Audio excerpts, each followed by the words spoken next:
마태복음 9장 18절부터 26절까지 말씀을 봉독하겠습니다. 예수께서 이 말씀을 하실 때에 한 관리가 와서 절하며 이르되 내 딸이 방금 죽었사오나 오셔서 그 몸에 손을 얹어 주소서. 그러면 살아나겠나이다 하니 예수께서 일어나 따라가심에 제자들도 가더니 12의 동안이나 혈루증으로 앓는 여자가 예수의 뒤로 와서 그 겉옷가를 만지니 이는 제 마음에 그 겉옷만 만져도 구원을 받겠다 함이라. 예수께서 돌이켜 그를 보시며 이르시되 딸아 안심하라. 네 믿음이 너를 구원하였다 하시니 여자가 그 즉시 구원을 받으니라. 예수께서 그 관리의 집에 가사 피리 부는 자들과 떠드는 무리를 보시고 이르시되 물러가라. 이 소녀가 죽은 것이 아니라 잔다 하시니 그들이 비웃더라. 무리를 내보낸 후에 예수께서 들어가사 소녀의 손을 잡으심에 일어나는지라. 그 소문이 그 온 땅에 퍼지더라. 아멘. 사람마다 신앙적인 영향을 받는 이들이 있습니다. 여러 종류의 사람들이 있지요. 어떤 분은 선생님 영향을 받고, 어떤 분은 부모 영향, 어떤 분은 또 따르던 목회자 영향을 받기도 합니다. 저에게 신앙적인 많은 영향을 끼친 이는 저희 어머님이십니다. 저희 어머님은 일찍부터 일이 많으셨지요. 아버님이 일찍 사업에 실패하시면서부터 어머님이 그 가족들의 생계를 책임지셔야 했습니다. 젊은 나이에 판정이 그 치료가 불가능한 질병을 받으시고 소망이 없는 가운데 기도하다가 또 하나님이 고쳐주심을 경험하게 됩니다. 병원에서 고칠 수 없다 하는 질병을 고침받고 난 이후에 그 이전에 믿음이 별로 없으셨던 어머님이 아주 열심을 가지고 교회 생활하시게 되었습니다. 돌이켜보면 어머님은 늘 시간이 없으셨던 것 같습니다. 어머님은 파출부 일을 하셨어요. 아침에 나아가서 어떤 부잣집이지요. 부잣집에 가서 청소하고 여러 가지 허드렛 일을 하고 음식 준비를 하고 그렇게 계셨습니다. 그런데 파출부 일을 하다가도 워낙 부지런하시니까 열심히 할 일을 마치시고 난 이후에 교회에 일이 생기면 언제든지 주인 아주머니에게 말씀드리고 그리고 교회로 달려가셨습니다. 저희 어머님은 전공이 장례를 치르는 겁니다. 지금이야 병원에서 다 해주지만 이전에는 목사님들이 다 염을 하셨습니다. 제가 섬겼던 목사님도 염을 잘 하셨는데 남자 교인이 죽으면 목사님과 장로님 중에 또 담대한 장로님 한 분이 같이 들어가셔서 염을 다 하고 깨끗하게 씻겨내고 그리고 수의를 갈아 입혔지요. 여자 교인이 돌아가시면 항상 저희 어머님이 젊은 나이 때부터도 그렇게 들어가셔서 시신을 잘 닦아서 그 일들을 하셨습니다. 그리고 장례가 마칠 때까지 장지 하관하는 데까지도 다 따라다니시면서 또 예배에 참여하시고 또 위로하시는 일들을 감당하셨던 것 같습니다. 파출부 일을 하시고 그리고 장례가 나면 장례 일을 하시고 또 돌이켜 구역의 일들이 생기거나 하면 늘 구역의 일들을 돌보시고 하셨어요. 구역을 잘 돌보셨습니다. 늘 해마다 바뀌어서 파견 교사로 다니셨는데 구역이 다 쓰러져서 이제 무너질 지경이 된 구역이 되면 항상 그게 어머니 몫으로 왔습니다. 그 구역을 가서 또 한 해 동안 지극정성으로 돌보셔요. 그러면 한 해가 다 가고 나면 아주 견고하고 든든하게 세워져 있게 됩니다. 그러면 또 다른 구역에 가서 또 돌보시고 주로 서울의 산동네들을 주로 구역으로 맡으셔서 그렇게 섬기셨습니다. 일이 그렇게 많으셨지요. 파출부 일 하시랴, 또 장례 나면 장례 하시랴, 신방 있다 하면 언제든지 신방 쫓아다니시랴. 피곤하시지요. 늘 녹초가 되어서 집에 돌아오시지만 피곤하다는 내색을 하지 않으십니다. 그리고 자녀들 잘 돌보시고 그리고 피곤해서 주무실 만한데 밤 시간이 되면 그냥 누워있지 못하시겠다는 겁니다. 그리고 늦은 밤 시간이 되면 항상 예배당으로 가셔서 교회 기도실을 밤새도록 지키시고 주무시다 기도하시다 그렇게 사셨습니다. 어린 시절에 어머니가 기도를 많이 하시니까 영적인 체험이 많지요. 그래서 수많은 환상을 보시고 수많은 역사를 경험하시는데 이런 일들을 옆에서 보고 그 환상을 들으면서 자랐습니다. 배움이 짧으신 분이시지만 그러나 영적인 권위가 있어서 그 교회 안에서도 얼마나 많은 분들에게 사랑과 존경을 받고 계시는지 모릅니다. 그 어머니를 보면서 나도 이렇게 기도해야 되겠다 하는 생각을 늘 하며 자랐습니다마는 저는 목사이지만 그만큼 기도하지 못합니다. 밤새워 기도하는 것이 익숙하지 않고 그리고 수시간씩 7시간, 8시간씩 부르짖어 기도하는 것이 쉽지가 않습니다. 우리는 그런 어머니들을 가지고 있고 그런 믿음의 선진들이 있습니다. 오늘날 이 땅에 교회가 세워지기까지 수많은 그렇게 간절함으로 부르짖어 기도하였던 우리의 어머니들을 우리는 가지고 있습니다. 그런데 지금 우리는 어느 사이엔가 신앙생활하고 있지만 어느 틈엔가 이 간절함이 사라져버린 시대를 살아가고 있습니다. 지금 왜 그렇게 기도하지 못할까요? 간절함을 잃어버렸기 때문이지요. 왜 간절함을 잃어버렸을까요? 여러 가지 이유가 있겠지만 더 많이 배웠기 때문입니다. 더 많이 가졌기 때문입니다. 더 많이 누리고 있는 여유로운 삶이 있기 때문입니다. 기도는 하지만 간절함이 사라지고 그래서 응답을 구하지만 응답 안 해주셔도 상관이 없습니다. 하나님 응답 안 해주셔도 얼마든지 또 다른 방법이 있다고 생각하고 살아가는 시대를 우리는 살고 있는 것입니다. 간절함이 없는 믿음은 건조해집니다. 건조해진다는 것은 하나님의 은혜와 역사를 체험하면서도 체험하는 바를 느끼지 못하는 겁니다.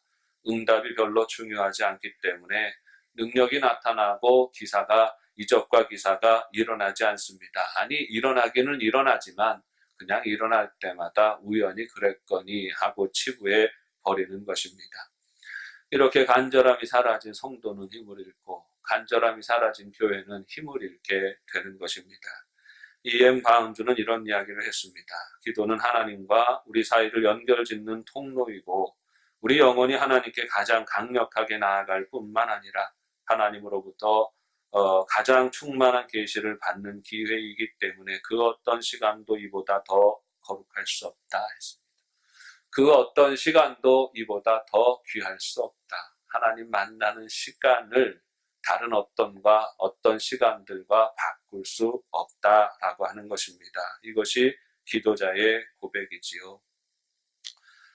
믿음의 증거는 간절한 기도로 나타납니다. 우리의 기도가 절실해질수록 열매가 나타나고 응답이 일어나게 되는 것입니다. 우리는 참 믿음을 회복해야 합니다. 다른 세상의 어떤 우리가 누리는 시간들보다 가장 귀한 시간으로 하나님 만나는 시간을 구별해야 하는 것입니다. 참 믿음은 마음을 바꾸는 것입니다. 하나님에 대한 간절함을 채우는 것이지요. 우리 영도 가족들이 갈수록 더욱더 각박해지고 척박해지는 이 세상 속에서도 우리 하나님의 은혜를 회복하고 간절함을 회복하고 하나님과의 온전한 교통을 이어가는 삶이 되시기를 바랍니다. 오늘 말씀은 우리 인생의 간절함이 이루어내는 귀한 역사를 기록하고 있는 말씀입니다. 예수님이 제자들과 말씀을 나누실 때 한 관리가 예수님을 찾아옵니다. 그리고 정중히 절하며 청을 합니다. 그 청의 내용인 즉슨 자기의 딸이 방금 죽었는데 그런데 예수님이 오셔서 내 죽은 딸아이의 몸에 손만 얹어주시면 내 딸이 살아날 것 같습니다. 예수님 내 소원을 들어주셔서 내 아이의 몸에 손을 얹어 주옵소서 부탁하는 것입니다. 황당하기 짝이 없는 부탁이지요. 그런데 예수님이 이 황당한 기도를 들어주십니다. 황당한 부탁을 들어주셔서 이 관리를 쫓아 나아가서 집으로 나아가는데 길에서 또 황당한 일을 경험하게 됩니다. 한 여자가 예수님께 다가옵니다. 몰래 다가와서 예수님의 겉옷가를 만집니다. 그런데 이 만짐이 특별한 것은 아주 간절한 기대를 따라 예수님의 옷자락에 손을 대었기 때문입니다. 이 여인의 정체는 12해 동안 혈루증을 앓던 여인이었다 했습니다. 혈루병이라고 하는 것은 여성의 생리가 멈추지 않고 지속되는 것을 말합니다. 일종의 부인병이지요. 남에게 말하기 곤란하고 그래서 수많은 의원들을 찾아다녔지만 고침을 받지 못했습니다. 그런던 차에 이 여인이 예수님의 소문을 듣습니다. 어떤 병이든 주님 앞에 나아가면 고침을 받는다 하는 이 소문을 듣게 되는 것입니다. 그 이야기를 딱 들었는데 듣는 순간에 이 여인의 마음 가운데 간절한 기대가 일어나기 시작합니다. 내가 그 예수님을 찾아가야 되겠다 하는 간절한 기대가 일어납니다. 내가 찾아가서 예수님의 옷자락에 살짝 손이라도 좀 대어 보아야 하겠다 하는 이 생각이 일어나고 간절해지는 것입니다. 실제로 이 여인이 일어나서 예수님을 찾아가서 몰래 예수님 등 뒤로 가서 예수님의 옷자락에 손을 대게 됩니다. 그랬더니 놀라운 일이 일어나지요. 예수님께로부터 능력이 나와서 이 여인의 혈루 근원이 마르고 병이 고침을 받았다는 것입니다. 능력이 나간 것을 아시고 예수님은 돌아보며 그 여인을 향해 말씀하십니다. 네 믿음이 너를 구원하였다. 말씀하셔요. 이 여인에게 구원을 선포하시는 것입니다. 그리고 예수님은 다시 가던 길을 가시지요. 그 관리의 집으로 향해 나아가시는데 이 아이는 이미 죽어있는 상태입니다. 집에 도착하니 애곡하는 소리들이 가득합니다. 피리 부는 소리가 가득합니다. 이 애곡하는 소리, 피리 부는 소리는 조문객들이 와서 이 아이의 죽음을 슬퍼하며 내는 울음소리가 아니었어요. 그 당시 유대인들의 전통은 사람이 죽어서 장례가 나면 거기에 애곡하는 소리가 끊임없이 이어져야 했고, 그래서 전문적으로 이 일을 맡아서 하는 사람이 있었습니다. 그래서 애곡하는 것이 직업이 되고 피리 부는 것이 직업이 되는 장의사들이 지금 여기 들어와서 소리를 내고 있는 겁니다. 그런데 예수님은 이 사람들을 다 내보내십니다. 나가라고 말씀하셔요. 그 이유에 대해서 질문하니까 다시 답하시죠. 이 아이가 죽은 것이 아니라 잔다 하셨습니다. 이 아이가 자니까 당신처럼 장의사들이 와서 곡하는 사람이 있을 필요가 없다. 나가라 하시는 것입니다. 그러자 사람들이 비웃었다고 성경이 말합니다. 그리고 예수님은 들어가십니다. 이미 시신이 되어 있는 소년을 잡아 일으키십니다. 소녀가 일어나지요. 마치 잠에서 깬 듯하게 일어나는 것입니다. 놀라운 구원의 역사가 하루 동안 순식간에 벌어지고 있는 것입니다. 이 놀라운 일들을 다시 순서를 따라 살펴보겠습니다. 먼저 이 모든 역사의 출발점에는 간절한 기대가 있다는 것입니다.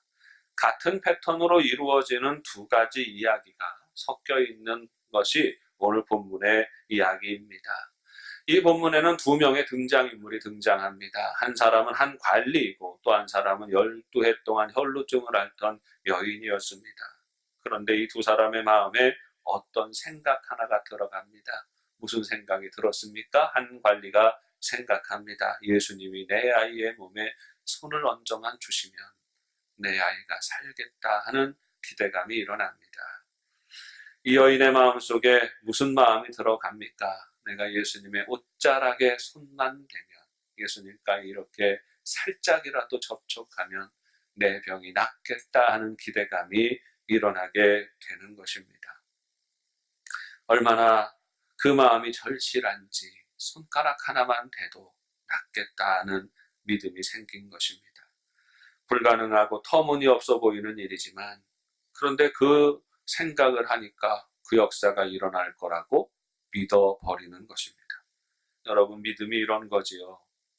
세상의 방식과 기준을 따라서 생각하고 판단하지 않겠다고 결정하는 것입니다.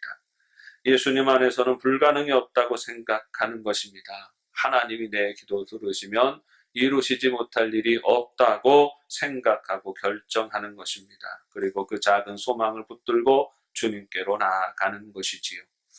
구약 성경에 보면 엘리야가 등장합니다. 갈멜산 위에서 영적 전투를 벌이는 그 장면이 아주 유명한 그런 기사이지요. 이때 엘리야가 하나님의 능력을 이끌어내는 근거가 그의 간절한 기도에 있었습니다. 바알과 아세라의 선지자들과 연합하여 능력 대결을 펼치지요. 각자의 제단을 쌓고 기도해서 불이 내려오는 이가 참신이다 기도하게 합니다. 바알과 아세라의 선지자들이 길길이 뛰며 하루 종일 기도해도 불이 내리지 않습니다. 그러나 엘리야가 기도할 때에 불이 내려오게 되는 것입니다. 이 역사가 끝나고 난 이후에 다시 엘리야가 기도하기 시작합니다. 이제 3년 6개월 동안이나 막혀있던 우로가 회복되어져야 하는데 맑은 하늘에 아무런 징조가 보이지 않는 가운데에서 엘리야는 기도하기 시작합니다.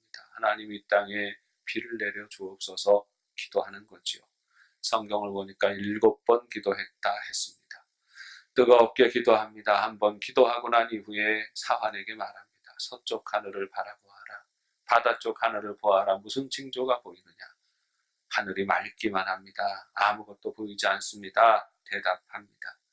다시 2번째 기도합니다. 기도가 마치고 말합니다. 서쪽 하늘을 바라보아라. 무슨 증거가 보이느냐. 아무런 징조가 보이지 않습니다. 3번, 4번, 5번, 6번, 7번까지 기도하게 되는 거지요.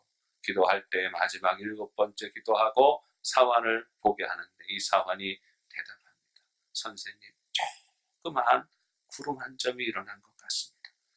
저 바다 끝에 조그마한 구름 한 점이 일어났습니다. 그러자 즉시로 엘리야는 믿음으로 선포합니다. 이제 큰 비가 여기에 내릴 것이니 아합 왕에게 말하여서 궁으로 돌아가게 하고 모든 백성들을 흩어 보내게 되는 것입니다. 즉시로 하늘이 캄캄해지고 큰 비가 일어납니다. 3년 6개월 동안 비가 내리지 않아서 가물었던 땅을 충분히 적시는 큰 비가 내리고 있는 것입니다. 믿음은 이런 겁니다. 맑은 하늘에서도 비구름이 일어날 수 있다고 믿는 것입니다. 간절한 기대를 따라 믿는 것이지요. 믿음이란 이런 거예요. 죽었던 아이라도 예수님이 손대시면 일어날 것이다 라고 믿는 겁니다. 12의 혈루증 알았더라도 예수님 옷자락이라도 손을 대면 나으리라고 믿는 것입니다. 터무니없고 황당해도 예수님으로 인한 간절함을 기대하고 가지고 그 기대를 붙들고 살아가는 것이지요. 우리 인생이 곤고하고 힘듭니다. 나는 배운 게 없고 가진 게 없어요. 그러나 그럼에도 불구하고 내가 너를 복되게 하리라 주님이 말씀하시는데 우리는 무슨 근거로 하나님의 복을 받고 우리 하나님의 선하신 역사와 은혜를 붙들고 살아갈 수 있습니까? 믿음밖에는 그게 없는 거예요. 자격이 있고 조건이 있고 갖추어서 우리가 누리는 것이 아닙니다. 주님이 약속하시는 말씀에 대해서 그냥 터무니없더라도 하나님이 하시면 하실 수 있습니다. 믿어버리는 거지요. 우리 인생의 수많은 난관과 역경을 마주대할 때에 이것을 헤쳐나갈 힘이 내게는 없어 보이고 절망과 포기하는 것만 남아있다고 생각할 때에도 이것을 넘어설 힘이 예수께 있으니 주님 앞에 나아갑니다. 덜컥 믿고 믿어버리고 주님 부르며 나아가는 것입니다. 사랑하는 여러분, 그리스도인이 무엇으로 삽니까? 예수쟁이는 믿음으로 삽니다. 하나님을 향한 기대를 늘 가지십시오. 은혜를 사모하시고 능력을 사모하세요. 계산하고 판단하고 숫자로 주판 튕겨서 살아가는 것이 아니라 믿음으로 하나님의 역사를 기대하고 나아가십시오. 그래서 우리 살아가는 인생 동안에 하나님께서 허락하시는 특별한 은혜와 능력을 날마다 체험하고 살아가는 삶이 되시기를 바랍니다. 그리고 믿음이 생기면 주님께 나아가세요. 중요한 믿음의 증거는 항상 우리 주님께 나아가는 데 있습니다. 많은 사람들이 믿음의 싹이 났다가 시들어버립니다. 한번 믿어볼까 생각 안 해본 사람 없을 거예요. 우리나라 민족치, 우리나라 국민치고 예배당 한번 안 다녀간 사람이 어디 있겠습니까? 다 한 번씩은 다녀갔죠. 한 사람 전도주일, 총동원 전도주일 통해서도 한 번씩 다녀가고 말씀도 들었을 것입니다. 어쩌면 은혜 받은 분들도 많이 있어요. 은혜도 받고 도전도 받았습니다. 잠깐 동안 말씀 듣고 그렇게 사는 길이 있구나. 복되게 사는 길이 있구나. 내 수준보다 이렇게 넘어설 수 있는 그런 은혜의 길이 있구나 생각하고 그렇게 살고자 하는 욕심이 잠깐 생기는 경우도 있습니다. 그런데 그걸 지키지 못하는 거예요. 금방 시들어 버립니다. 아마도 예수님의 소문을 들은 사람은 수도 없이 많았을 것입니다. 예수님이 중풍병자 일으키셨다. 소경의 눈을 뜨게 하셨다. 나병 환자 고치셨다. 수많은 이적과 기사의 소문들, 얼마나 발 없는 말이 빨리 갑니까? 다 전해 들었을 거예요. 그 소문을 들을 때에 병든 사람마다 한 번 예수님께 나아가 볼까? 문제가 있는 사람마다 한 번 예수님께 나아가 볼까? 기도 한번 해볼까? 믿음 생활 해볼까? 하는 생각도 해보았을 것이에요. 그런데 생각만 하고 나아오지 않는 이들은 결국 그 믿음을 지키지 못합니다. 넘어집니다. 길가에 났던 씨처럼 시들어 버리는 거예요. 오늘날도 수많은 사람들이 그냥 생각만 하고 말아버립니다. 한번 은혜도 받아볼까? 제대로 믿어볼까? 마음만 먹고 시들어 버려요. 왜 그렇습니까? 마음 먹는 게 중요한 게 아니라 그 마음을 붙들고 주님께 나아가야 하는 거예요. 예수님을 부르며 주님 앞에 나아가야 하는 겁니다. 오늘날로 말하자면 좀 잘 믿어보려고 노력해보는 거예요. 기도도 해보고 예배 성수도 해보고 성경도 읽어보고 교회 봉사도 해보고 하는 일들입니다. 은혜를 사모하는 마음을 품고 시간을 내보고 열심을 내보아야 하는 거예요. 남들 하는 대로 믿음 생활해 보는 겁니다. 더 많이 듣고 기도도 해보고 봉사도 해보고 교인답게 살아보아야 하는 것입니다. 겉옷자락이라도 만져보아야 하는 것이지요. 그렇게 해보면 알아요. 손 내밀어 예수님의 옷자락이라도 손을 대보면 알아요.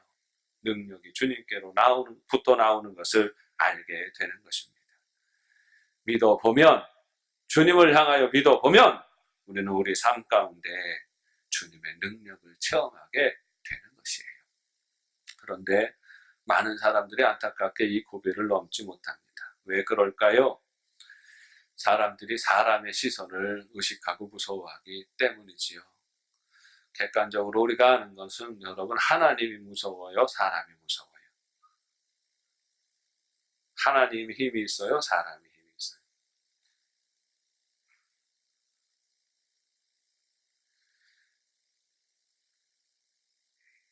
그리스도인들이 이건 대답 잘 하셔야죠. 하나님이 힘이 있지. 하나님 무서워해야지요. 그런데 살다가 보면 우리가 하나님 무서워해요? 사람 무서워해요? 사람 무서워해요. 하나님이 능력이 있다고 생각해요? 사람이 능력이 있다고 생각해요? 하나님이 능력이 있는데 솔직하게 보면 사람의 능력에 집착하는 것입니다.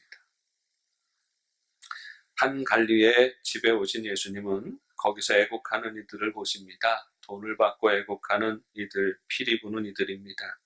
이들에게 말씀하시죠. 이 소녀가 죽은 것이 아니라 잔다 말씀하십니다. 그리고 내보내시는데, 그랬더니 이들의 반응이 어떻습니까? 성경에 보니까 저들이 비웃더라 했어요. 이 비웃었다라는 말은 헬라어로 카테켈론이라고 하는 단어인데, 시제를 살펴보면 미완료 시제입니다. 이 미완료라고 하는 것은 과거의 어떤 시기에 한 번 있고 있었던 사건이 아니라 지속적으로 한 시기 동안에 이어지는 것이에요. 한 10분 이어졌든지 20분 이어졌든지 나가라고 하니까 쫓겨나가면서 계속 궁시렁거리면서 나가는 것이지요. 지속적인 격려를 말합니다. 점잖게 비웃었다라고 표현하고 있지만 이 사람들이 아주 상스러운 사람들이죠. 아주 상욕을 하면서 나아가는 겁니다. 지가 뭔데 나아가라고. 예수님 마음을 상하게 하면서 나가는 거예요. 계속해서 예수님의 행위를 조롱하고 비웃는 말을 이어가는 것입니다. 그런데 여러분, 이것이 현실입니다. 좀 믿어보려고 하면 우리는 조롱하는 소리를 맞닥뜨리게 됩니다. 불신의 세상이 내는 소리입니다. 이 세상은 믿음을 비웃습니다. 그래서 예수님께 지속적으로 나아가는 삶을 계속하기가 어려운 것입니다. 우리가 한번 열심을 내보려고 하면, 예수 한번 잘 믿어보려고 하면 어쩌면 교회 안에 남아있는 우리 안에 연약한 모습들 때문에 조롱하는 소리들이 일어나요. 아유, 저희 교회 온 지 얼마나 됐다고 저렇게 설치나. 아유, 저희는 뭐 배운 것도 별로 없는데 뭐 이렇게 열심히 하나? 교회 안에 있는 우리가 가지고 있는 연약한 모습, 악한 모습들이 있고 이게 조롱하는 소리가 되어서 좀 열심을 내보려고 하는 사람들을 해짓고 시험에 걸려 넘어지게 하는 거죠. 교회 바깥에서 들려오는 조롱하는 소리는 더 크고 힘들지요. 네가 언제부터 예수 믿었다고 그래? 야, 한 잔 받아. 야, 나 예수 믿어. 나 술 끊었어. 아유, 무슨 소리야. 내가 알기는 목사도 술 잘 먹더라. 장로도 술 잘 먹더라. 괜찮아, 괜찮아. 조롱하는 소리들. 요즘 같은 시대에도 교회 다녀? 아유, 21세기도 이런 사람들이 있구나. 무식한 소리들이 나타나는 거죠. 그런데 이런 소리가 힘이 있어요. 교회 안에 조롱하는 소리들, 교회 바깥에 조롱하는 소리들, 이 소리가 힘이 있어요. 얼마나 상처가 되는지 몰라요. 힘을 빠지게 하는지 몰라요. 그러면 어떻게 할까요? 좀 믿어보려다가 말아버릴까요? 열심을 내보려다가 말아버릴까요? 오늘 말씀해 보니까 예수님은 이렇게 비웃는 소리들이 있음에도 개의치 않고 이들을 다 내보내버리셔요. 다 쫓아내버리셨다 했습니다. 그리고 나서 예수님이 들어가셔서 소녀의 손을 잡아 일으키십니다. 그러자 죽었던 딸이 살아나고 이 집안은 주님의 구원을 회복하고 기쁨을 회복하게 되는 것입니다. 여러분, 우리가 믿음을 지켜나가는 방법이 어디에 있을까요? 우리는 여전히 열심을 내보려고 하고 잘 믿어보려고 하면 조롱하는 소리들을 듣게 될 것입니다. 교회 안에서도 여전히 우리의 미숙한 모습 때문에 나타나는 조롱하는 소리가 있을 것이고 교회 바깥에도 여전히 우리가 열심히 믿음 생활하려고 하면 조롱하고 시험 들게 하는 소리들이 있을 거예요. 그러면 어떻게 할까요? 가장 좋은 방법은 예수님처럼 하는 거예요. 무시하는 거죠. 무시하고 이 조롱하는 소리들을 그 집에서 다 내보내버리십니다. 불신하고 비난하고 믿음을 비웃는 이들이 있어요. 우리가 살아가다 보면 그럴 것입니다. 어떻게 할까요? 그들과의 관계를 끊으세요. 예수님 열심히 믿어보려고 하고 신앙생활 잘 해보려고 하는데 그걸 조롱하고 비난하고 상처 줘요? 그 사람과 끊으세요. 평생에 여러분에게 도움이 되지 않을 사람입니다. 신앙생활 잘 해보려고 하고 믿음생활 잘 해보려고 하니까 그래 참 잘했다고 격려하고 칭찬하는 사람이 있어요? 그 사람과 가까이 하세요. 평생에 여러분의 신앙의 동지가 될 것입니다. 간절한 기대와 소망으로 주님을 부르며 나아갈 때 우리는 피리 부는 사람과 애곡하는 사람들을 내쫓아야 합니다. 오로지 예수 그리스도를 향하여 집중해야 할 때가 있어요. 믿음 생활은 주님을 집중해서 바라보는 것인데 자꾸만 격가지가 드러나고 이것저것 포기하고 인간적인 생각으로 혼란하게 하고 오염하는 그런 소리를 내는 사람이 있으면 끊어 버리세요. 유익함이 되지 않습니다. 예수만 바라보고 예수만 의지하고 나아갈 때 우리는 역사를 경험해요. 살아계신 주님의 은혜를 경험하게 되는 것입니다. 우리 영도 가족들이 삶 가운데서 거룩한 믿음의 질서를 회복하고 예수님을 향한 간절한 기대를 따라 지켜나가는 삶이 되시기를 바랍니다. 그래서 매일매일의 삶이 기대가 없어서 죽어있는 삶이 아니라 매일매일의 삶이 간절한 기대와 소망을 따라 하나님의 은혜와 능력을 사모하고 그 은혜와 능력을 힘입어 체험하고 누리고 승리하는 복 있는 삶이 되시기를 주님의 이름으로 축원합니다. 하나님 아버지, 우리를 지켜주시옵소서.